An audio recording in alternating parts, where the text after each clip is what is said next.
De nombreuses régions de Chine ont une nouvelle fois été plongées sous une couche épaisse de smog.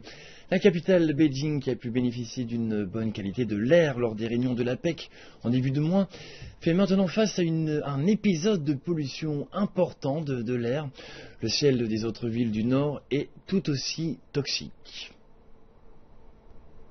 Quelle est la gravité de la pollution de l'air à Beijing ? L'un des habitants de la capitale a pensé que la meilleure manière de le savoir était de prendre une photo pour chaque jour de l'année. Voici à quoi ressemblait l'année 2013 à Beijing. En vérité, principalement gris, difficile de se voiler la face. Et selon le Centre météorologique national, les journées sans smog sont encore un rêve. Un autre épisode de pollution a déjà commencé à recouvrir certaines régions du pays. Dans la province du Shandong, le smog dense réduit la visibilité, causant plusieurs accidents de la route. L'un après l'autre, 7 ou 8 véhicules se sont rentrés dedans.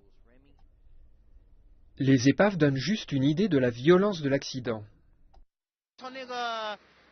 Il était 7 heures du matin et la visibilité était inférieure à 10 mètres. Plus de 70 péages ont été temporairement fermés sur les différentes autoroutes du Shandong, causant des embouteillages supérieurs à 10 km. Au même moment, à Jinan, la capitale de la province, plus de 20 vols ont été annulés ou retardés samedi matin.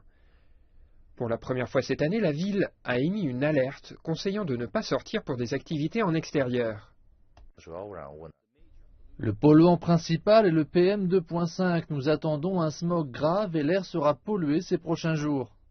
En plus du Shandong, le ministère de la Protection de l'Environnement indique que Beijing et la région environnante font face à un autre passage de pollution importante de l'air, qui pourra durer jusqu'à 5 jours.